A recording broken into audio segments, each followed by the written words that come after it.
कुमुद classes. आज का topic है हमारा पैरेललोग्राम। पैरेललोग्राम क्या है?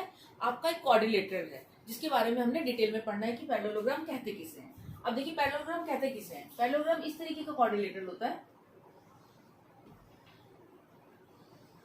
जिसमें कि अपोजिट साइड्स जो है इसकी पैरेलल होती हैं। इस तरीके की बॉडी को, इस तरीके की फिगर को हम बोलते हैं पैरेललोग्राम। अब इसमें हम कह सकते हैं पैरेललोग्राम क्या होता है। अब parallelogram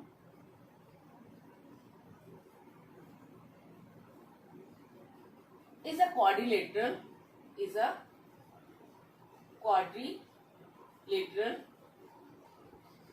in which opposite sides are parallel. Opposite sides are parallel. इसमें की अपोजिट साइड इसकी पैरेलल होती है, उसे हम बोलते हैं parallelogram.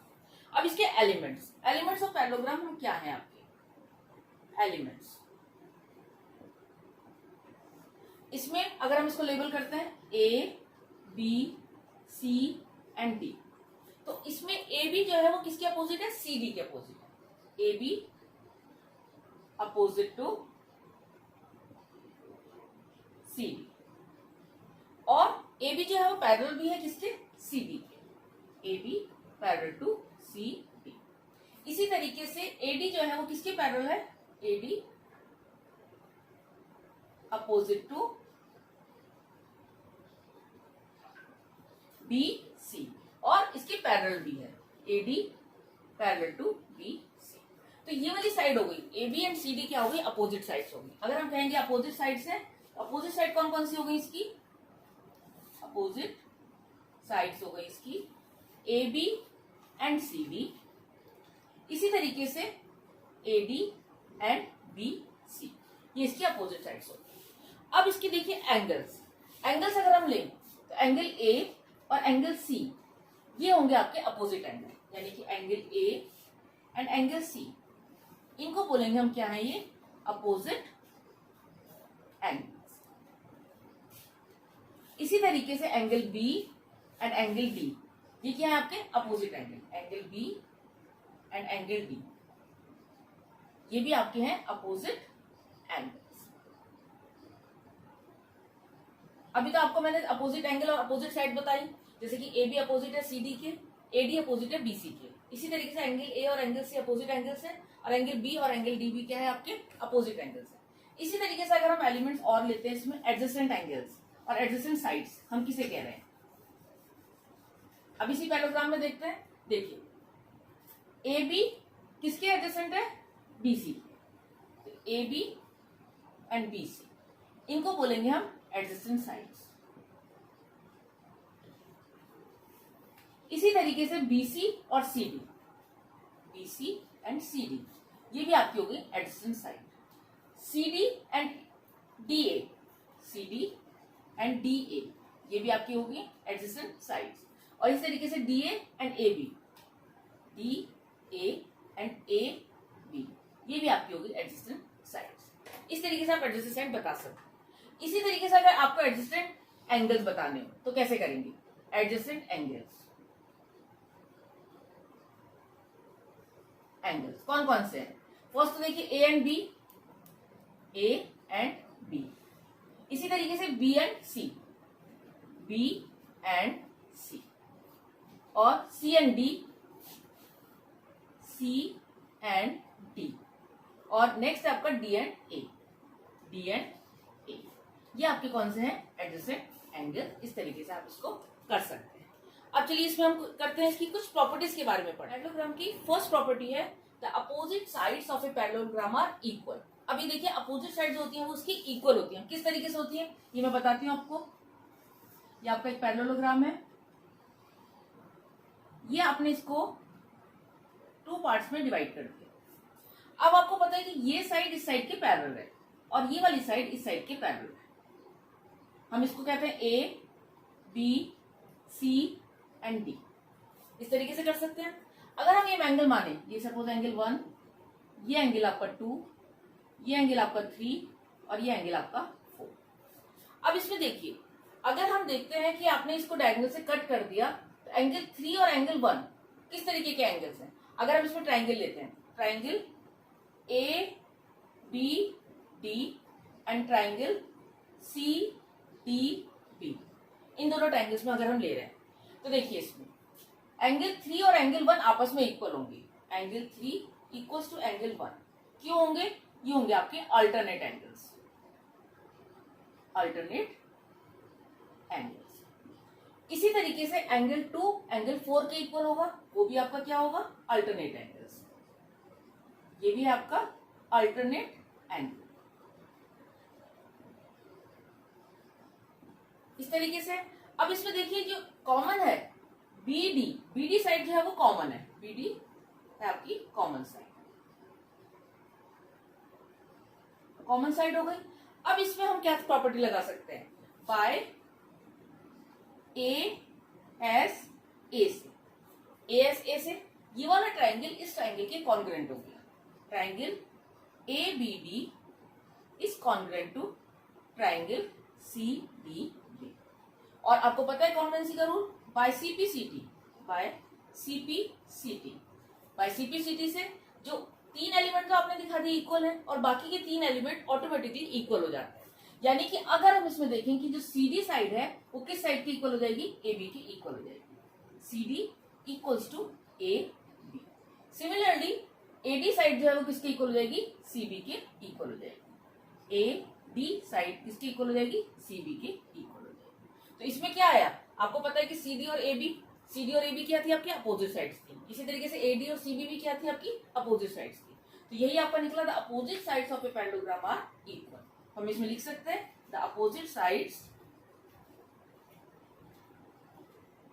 Of a parallelogram are equal, are equal. ये आपके हो गया। तो इस तरीके से आपने एक प्रॉपर्टी देख ली कि कोई भी पैरेललोग्राम होगा उसकी जो अपोजिट साइड्स होंगी वो आपकी हमेशा इक्वल होंगी। ठीक है, अब चलते हैं नेक्स्ट। अब इसमें सेकंड प्रॉपर्टी है आपकी the opposite angles of a parallelograms are equal, कि अपोजिट एंगल जो है पैरेललोग्राम के वो इक्वल होते हैं। तो इसके लिए भी आपने इसी तरीके का डायग्राम बनाया, एक पैरेललोग्राम बनाया ए बी सी डी। इसमें आपने एक डायगोनल ड्रॉ किया। ठीक है, अब इसमें आपने एंगल लिए angle 1, angle 2, angle 3 and angle 4 आपने लिए। आपको फिर वही 2 ट्राइंगल लेने हैं। कौन कौन से 2 ट्राइंगल लेने हैं? Triangle D A B and triangle B C D. ये आपने दोनों ट्राइंगल लिए। अब इसमें देखिए आपकी जो बीडी साइड है, बीडी वो है आपकी कॉमन साइड, कॉमन साइड हो गई। और इसमें क्योंकि हमने एंगल्स को नहीं कर रहे हैं कंसीडर, हम इसमें आपको पता है कि अपोजिट साइड्स आर इक्वल, तो हम इसमें एक तो बीडी कॉमन हो गई। हम इसमें कह सकते हैं कि एडी किसके इक्वल है? BC. AD equals to BC. इसी तरीके से एबी किसके इक्वल है? सीडी के। AB equals to C D. तो अब इसमें देखिए तीनों साइड आपस में इक्वल हो गई बाय एस एस एस।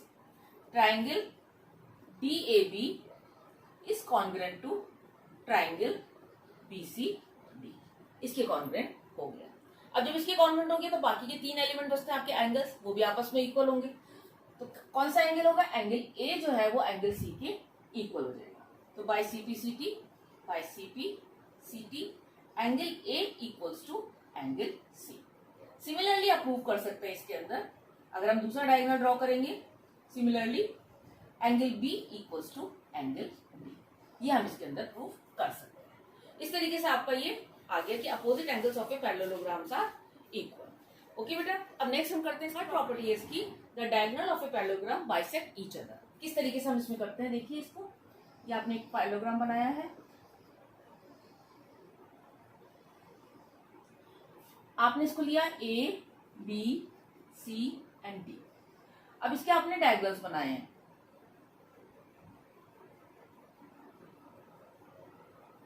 ये आपने डायगोनल्स बना दिए। आपको जो प्रूफ करना है, अगर हम इसको ओ लेते हैं, जो आपको प्रूफ करना है वो आपको प्रूफ करना है to proof OD equals to OB, और इसी तरीके से आपको प्रूफ करना है ओ ए इक्वल्स टू ओ सी। आपको प्रूफ करना है। अब किस तरीके से हम इसको प्रूफ कर सकते हैं देखिए, इसमें आपको पता है कि ये वाली साइड इस साइड के पैरेलल होती है और इक्वल भी होती है, ये इसके इक्वल भी होती है। इसी तरीके से ये वाली साइड इस साइड के पैरेलल होती है और इक्वल भी होती है, ये है। और ये एंगल इस एंगल के इक्वल होगा। कौन सा एंगल है ये? Alternate angle. इसी तरीके से ये वाला एंगल इस एंगल के इक्वल होगा। ये भी कौन सा एंगल है? Alternate angle. हम इसमें लिख सकते हैं angle D equals to angle B। कौन सा एंगल है ये? Alternate angle. Alternate angle. इसी तरीके से आप लिख सकते हैं angle C is equal to angle A। ये भी कौन से हैं आपके? Alternate angle.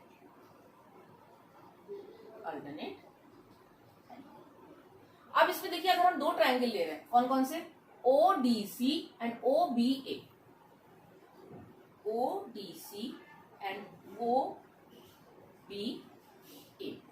अब अगर आपने ये दो ट्रायंगल लिए, इसमें देखिए दो एंगल, एंगल ये वाला एंगल इस एंगल के इक्वल है ऑलरेडी, और ये वाला एंगल इस एंगल के ऑलरेडी इक्वल है। तो इसमें हम दूसरी एक साइड ले सकते हैं, AB equals to CD। AB equal to CD ये ले सकते हैं। अब क्या होगा? आपकी तीन प्रॉपर्टी हो गई है इसमें। तो हम कह सकते हैं कि triangle ODC is congruent to triangle OBA। इसके कॉन्ग्रुएंट हो गया। और बाय CPCT से, बाय CPCT, बाय CPCT से और जो एलिमेंट्स होंगे वो इक्वल होंगे। अब देखिए OC के करस्पॉन्डेंस कौन सा है? OA। OC के करस्पॉन्डेंस है OA, ये इक्वल होगा। इसी तरीके से OD के करस्पॉन्डेंस है OB है। OD के करस्पॉन्डेंस है आपका OB। और जो आपको प्रूव करना था, इसका मतलब क्या हुआ? OC equal to OA। तो जो O है वो क्या है? मिडिल पॉइंट है। Middle point of AC।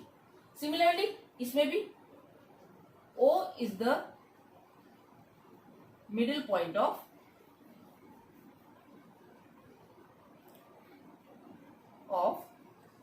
B।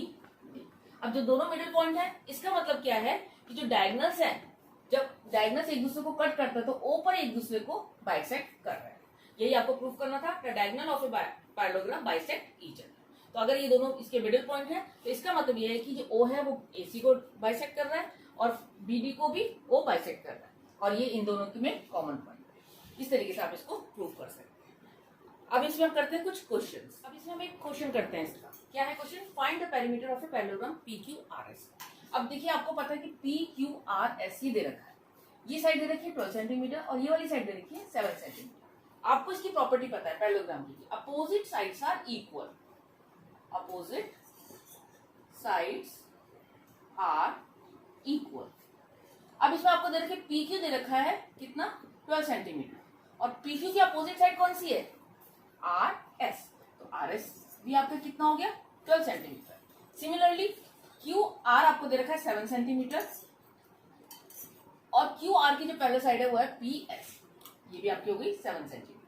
अब आपके पास चारों साइड आ गए। अगर हम ये कहें तो ये भी 7 सेंटीमीटर हो गई और ये भी आपकी 12 सेंटीमीटर। तो इसका पेरीमीटर क्या होता है? Perimeter of parallelogram. Perimeter of parallelogram क्या होगा? PQ plus QR plus RS plus SP। अब PQ कितना आपके पास? 12 सेंटीमीटर, QR है आपके पास 7, RS है आपके पास 12 एंड ये आपके पास 7। तो कितना आ गया ये? 2 7 9 9 2 18 8 1 और ये आ गया आपका 38 सेंटीमीटर। इस तरीके से आप इसकी प्रॉपर्टी को यूज करके पेरीमीटर निकाल सकते हैं। आपने कौन सी प्रॉपर्टी यूज की? कि opposite sides of a parallelograms are equal. आपको एक साइड दे रखी थी PQ 12 सेंटीमीटर और दूसरी साइड आपको दे रखी थी RQ 7 सेंटीमीटर। इससे आपने बाकी की दोनों साइड निकाल ली और जिससे आपने इसका पेरीमीटर निकाल लिया। अब हम लोग नेक्स्ट क्लास में इसके कुछ और क्वेश्चंस करेंगे पैरेललोग्राम के, इन प्रॉपर्टीज को यूज करके। तब तक के लिए आप मेरा चैनल देखते रहिए और सब्सक्राइब करना मत भूलिएगा। Thank you very much.